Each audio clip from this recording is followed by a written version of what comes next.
사랑하는 서로 이음교회 성도 여러분, 한 주간도 평안하셨습니까? 우리가 함께하지 못하는 그러한 시간들이 계속해서 늘어나고 있습니다. 요즘 우리는 우리가 살아가는 일상의 복이 얼마나 귀한 것인지 몸소 체험하고 있습니다. 제가 교회에 나와서 홀로 가만히 앉아 있다 보면 여러분들과 함께 같이 예배하고 식사하고 또한 나누던 그런 모습들이 생각이 납니다. 우리 아이들이 이 방 저 방을 뛰어다니면서 제잘 그리며 소리치며 그러한 활기찬 모습들이 그립습니다. 이럴 때에 여러분은 어떻게 지내고 계신지요?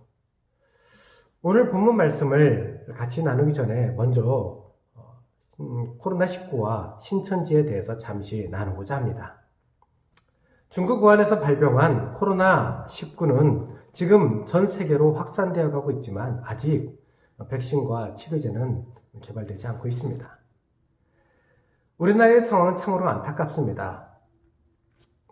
감염을 거의 다 잡아가고 있을 때에 일명 31번 환자라고 불리우는 신천지 교인에 의해서 폭발적으로 환자가 늘어나고 있기 때문입니다. 숨겨져 있는 지뢰처럼 전국 여기저기에서 지금 발생하고 있고, 특히나 대구 경북 지역은 마치 폭탄을 맞은 것과 같은 그러한 상황이 지속되고 있습니다.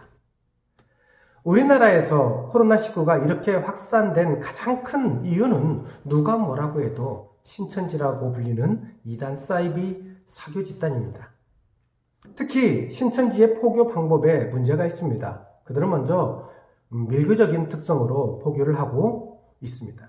두 번째로 그들은 거짓말을 합당화하는 모략이라는 교리 때문에 더 큰 문제가 있습니다. 모략이라는 이름으로 포장한 거짓말을 정당한 방법이라고 하고 그것을 당연시하는데 큰 문제가 있는 것입니다.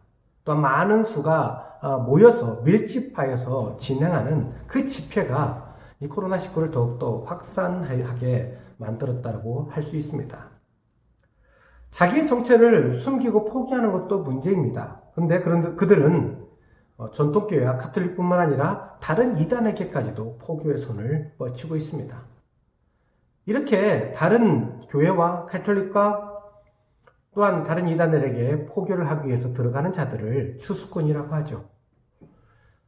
대구 집회 참여자들을 비롯한 전체 명단을 자꾸 숨깁니다. 그 이유가 어디에 있을까? 바로 이 추수꾼들을 숨기려고 하는 것이 아닐까 하는 생각을 해봅니다. 어쨌든 이들이 이렇게 자기들의 명단을 감춤으로 인해서 감염된 자들을 우리가 명확하게 파악할 수 없게 되고 지금과 같은 그러한 상황에 달하게 된 것입니다.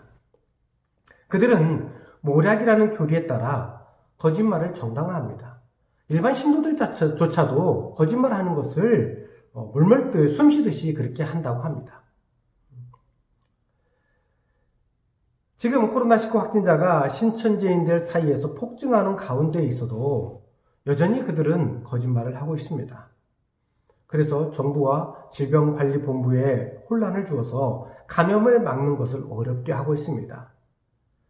신천지 건물들을 폐쇄하라는 명령에도 그들은 순종하지 않아서 따르지 않아서 복음방 등을 숨기면서 운영하고 모임을 지속하고 있다는 것도 계속해서 발견되고 있습니다. 이러한 모든 행위들이 코로나19를 확산하는 그러한 일들이라고 할 수 있습니다. 이 때문에 신천지에 대한 국민적 분노가 극에 달하고 있고 여러 전문가들의 강의와 경고가 계속 업데이트되고 있습니다. 이런 신천지의 행태에 대하여 비난하는 것은 당연합니다. 그들은 비판을 받을 만하고 비난을 받을 만한 행위를 하고 있습니다. 그러나 우리는 여기에서 잠시 멈추고 그들의 행동에 대해서 잠시 주의를 기울이고 생각해 볼 필요가 있습니다. 신천지가 행하는 그러한 모습들이 기독교 선교 역사에서도 있었기 때문입니다. 초기 기독교가 전파될 때에 성도들은 자기들의 신앙을 감추고 비밀스럽게 예배하고 모이고 전도하였습니다. 만약 이러한 것을 아는 누군가가 여러분에게 신천지와 교회가 하는 것이 똑같은데 라고 물어본다면 여러분은 무엇이라고 대답하시겠습니까? 과연 똑같을까요? 교회와 신천지의 차이는 무엇이 있을까요? 초기 기독교가 그렇게 은밀하게 행동하였던 이유는 다른 것이 아니었습니다. 그것은 핍박과 박해 때문이었습니다. 초대교회에서는 한 명을 침례주기 위해서도 굉장히 주의를 기울였습니다. 그들의 믿음을 확인하고 신앙 문답 과정을 거치며 그 행동의 변화를 판단하였을 때에 그들의 행동의 변화가 확실하다고 판단되었을 때에 그들은 침례를 주었습니다. 침례를 받은 후에야 이들은 공동체의 완전한 일원이 되었고 또한 공동체의 기도와 주의 만찬에 참여할 수가 있었습니다. 신앙 문답 과정은 보통 3년, 스페인에서는 5년까지도 그렇게 과정을 거쳤다고 합니다. 이렇게 어렵게 이렇게 오랜 시간을 두고 침례를 주고 공동체 일원으로 받아들인 것은 핍박과 처형을 수시로 그들이 보아왔기 때문입니다. 핍박과 처형의 그러한 상황들을 경험하면서 그 가운데서 기독교로 개종한다는 것은 자신들의 재산, 지위, 목숨까지도 잃을 가능성이 있다는 것을 알고 하는 행위였습니다. 이런 핍박과 처형의 위험 가운데 기독교는 은밀하게 행동할 수밖에 없었습니다. 초대교회뿐만이 아닙니다. 우리나라에도 처음 기독교가 전래되었을 때에 핍박이 있을 때 역시 그렇게 은밀하게 모이고 하였던 것을 우리는 알 수 있습니다.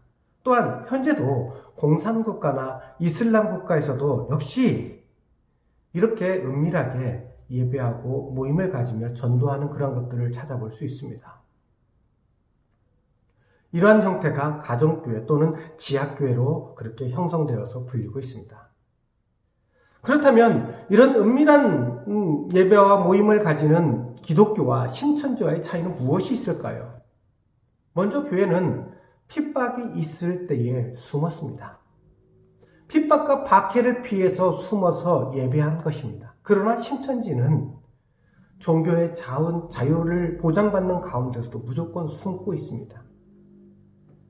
교회는 자기의 믿음을 지키기 위해서 은밀하였습니다. 그러나 신천지는 다른 사람들을 속이기 위해서 은밀하게 모이는 것입니다. 교회는 거짓말을 죄로 여깁니다. 그러나 신천지는 거짓말을 합당하게 생각을 하고 중요한 전략으로 가르칩니다. 요즘 같은 전염병의 위험이 있을 때에 우리는 교회와 신천지의 지금 대응 방법에서 큰 차이를 알 수 있습니다. 미국의 UCLA의 옥성득 교수의 글에 다음과 같은 역사적 사건을 기록하고 있습니다. 시리아에 출병했던 군인들이 가지고 온 천연두로 인해 로마 제국 내 500만 명이 죽어간 안토니우스의 전염병 이때에 초대교회는 환자들을 사랑과 희생으로 돌보았고 그 결과 교회는 성장했다. 아프리카에서 온 키프리아누스의 전염병은 접촉을 통해 전염되면서 치사율 50%를 기록하는 무서운 병이었다. 로마 제국의 관리나 부자는 전염병이 유행하면 감염자를 피해 도시를 떠났다. 기독교 공동체만 뒤에 남아서 서로를 돌보며 위험을 무릅쓰고 환자들을 사랑하며 간호했다. 예수께서 나 환자를 돌보며 고치신 길을 따라갔다. 결국 많은 교인들이 천국의 소망을 안고 함께 죽었다. 조선시대 우리나라에도 콜레라가 창궐했었습니다. 그때 역시 제중원 원장인 에비슨을 비롯한 외국인 의사와 선교사들을 비롯한 기독교인들의 헌신적 자원봉사로 콜레라가 잠잠하였고 고종 황제는 그들을 포상하면서 치하하였습니다. 타인의 생명을 위협하고 국가적 위기를 초래하는 지금의 신천지는 그들이 이단 사이비일 뿐만 아니라 심각한 종교 사기 집단이라는 것을 밝혀줍니다. 우리는 우리의 믿음의 선배들이 그러했듯이 전염병을 비롯한 세상의 대형 위기 가운데서 교회가 사랑을 실천하고 영원한 소망을 전할 기회로 삼아야 할 것입니다. 코로나19로 인해서 우리는 갇혀 있습니다.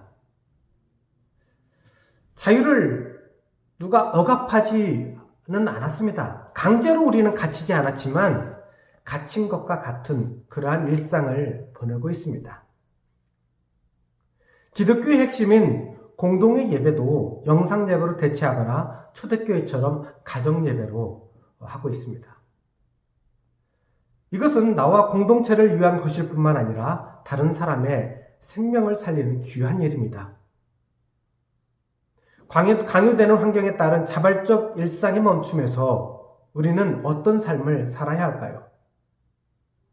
일상의 멈춤에 갑갑함과 지루함 또는 불평과 짜증이 폭발할 것만 같은 우리에게 사도 바울이 편지를 보냅니다. 주님 안에서 항상 기뻐하십시오. 다시 말하거니와 기뻐하십시오. 여러분이 선하고 친절하다는 것을 모든 사람이 알도록 행동하십시오. 주님께서 곧 오실 것입니다. 걱정하지 말고 필요한 것을 하나님께 구하고 아뢰십시오. 감사하는 마음으로 하나님께 말씀드리십시오. 그러면 우리 주 예수 그리스도 안에서 그 어느 누구도 측량할 수 없는 평안이 여러분의 마음과 생각 가운데 풍성히 임할 것입니다. 오늘 본문에 대한 쉬운 성경의 번역본입니다. 이 편지를 쓸 때 바울은 감옥에 갇혀 있었습니다. 감옥에서 쓴 편지이기 때문에 옥중서신이라 이렇게 부릅니다. 바울을 특별히 사랑하며 쓸 것을 공급하였고 옥바라지도 도맡았던 빌립보 교회에 바울이 에바브로디도를 통하여 보낸 편지에서 바울은 교회의 사랑과 정성에 감사함을 여러 번 언급하였습니다. 그런데 역설적이게도 바울은 빌립보 교회를 향하여 기뻐하라, 주 안에서 항상 기뻐하라 이렇게 권면하고 있습니다. 편지를 쓰는 그때 바울은 옥에 갇혀 있었습니다. 감옥에 갇혀 있는 사람이 감옥 밖에 있는 사람들에게 편지를 쓰면서 기뻐하라고, 주 안에서 기뻐하라고 이렇게 말하고 있는 것입니다. 어찌 보면 참 어이가 없는 그러한 내용이지 않나 이런 생각을 하게 됩니다. 이러한 의아함을 뒤로하고 갇혀 있는 것과 같은 생활을 우리가 살고 있지만 주님 안에서 항상 기뻐하는 여러분이 되시기를 바랍니다. 이 바울의 권면에 따라 우리가 기뻐하고 싶은데 문제가 있습니다. 어떤 문제가 있을까요? 나는 하고 싶은데 문제가 있어요. 어떤 문제? 내가 혼자 살고 있지 않다는 것이 문제입니다. 주님을 묵상하면서 혼자서 평안과 자기 스스로의 기쁨을 위하여 사는 것도 쉽지는 않습니다. 마치 수도사의 생활처럼 그렇게 살아야 되니 그게 쉽겠습니까? 그런데 다른 사람들, 가족들과 이렇게 함께 있으니 이게 더 어렵습니다. 서로를 보면서 우리는 굉장히 예민함을 느끼고 서로 힘듦을 느끼고 있습니다. 그런데 더 나아가 바울은 다음에 말을 합니다. 기뻐할 뿐만 아니라 너희 관용을 모든 사람에게 알게 하라. 주께서 가까우시니라. 앞에서 읽어드린 것처럼 쉬운 성경에는 이렇게 말합니다. 여러분이 선하고 친절하다는 것을 모든 사람이 알도록 행동하십시오. 주님께서 곧 오실 것입니다. 다른 사람에게 여러분이 선하고 친절하다는 것을 알도록 행동하라고 이렇게 말합니다. 기뻐하라는 말씀대로 내가 입에 미소를 좀 머금는 그것도 쉽지 않은데 이제는 모든 사람에게 선하게 행동하고 친절을 베풀라고 합니다. 무슨 성인이 되라는 말일까요? 이건 개인 한 사람뿐만 아니라 작든 크든 공동체에게 주는 말씀입니다. 우리가 주 안에서 항상 기뻐하며 살기 위해서는 서로 선과 친절을 베푸는 것이 필요하다라는 것입니다.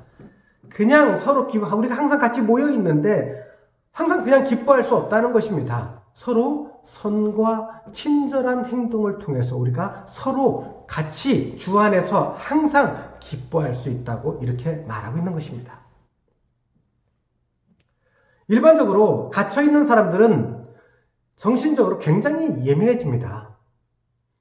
폐쇄로 인한 정신적 피폐함은 타인에 대해서도 상처를 내는 말을 하기 일쑤입니다. 강제로 감금되었을 때는 더 말할 것이 없습니다.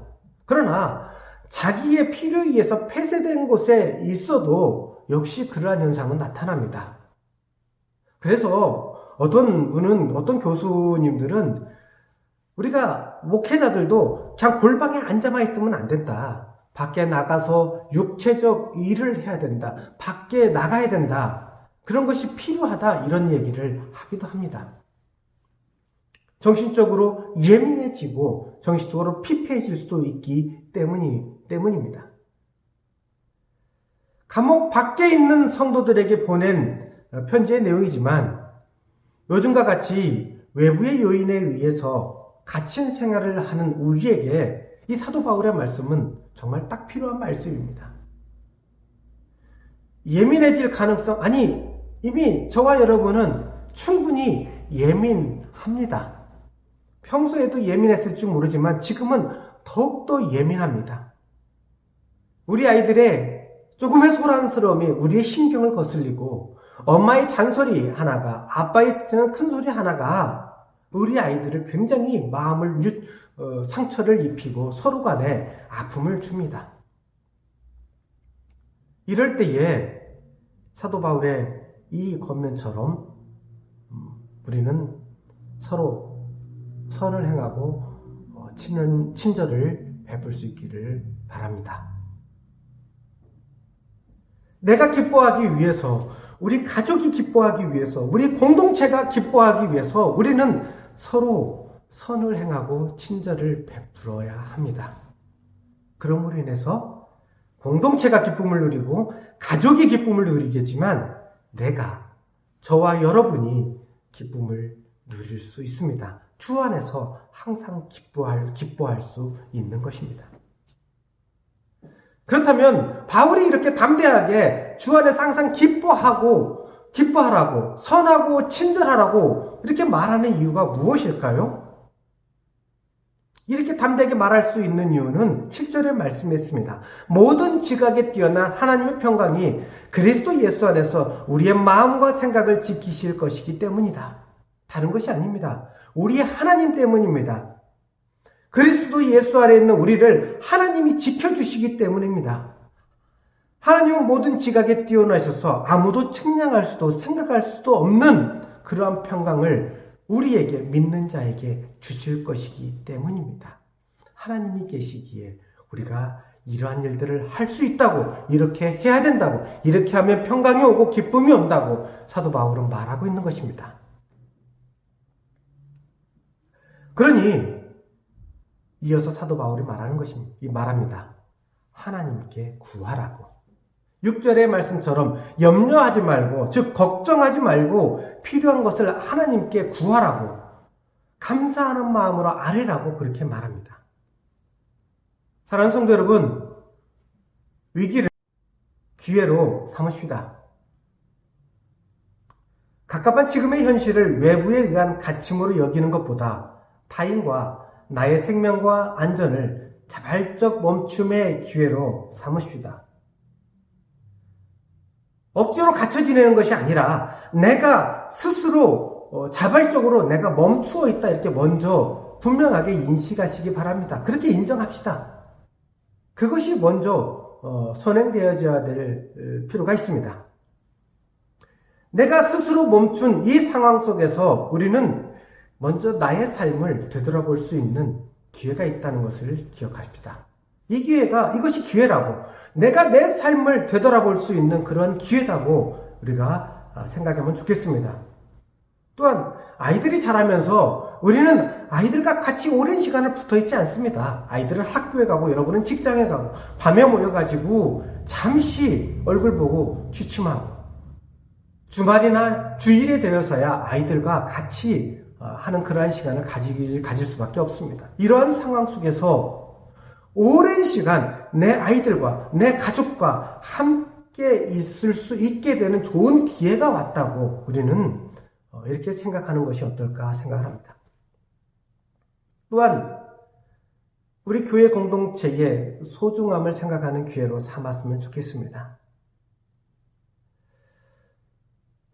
그동안 우리가 편하게 와서 예배하고 같이 나누고 했던 것들이 얼마나 귀한 것이었는지 우리가 그것을 되돌아보는 그런 기회로 삼았으면 좋겠습니다.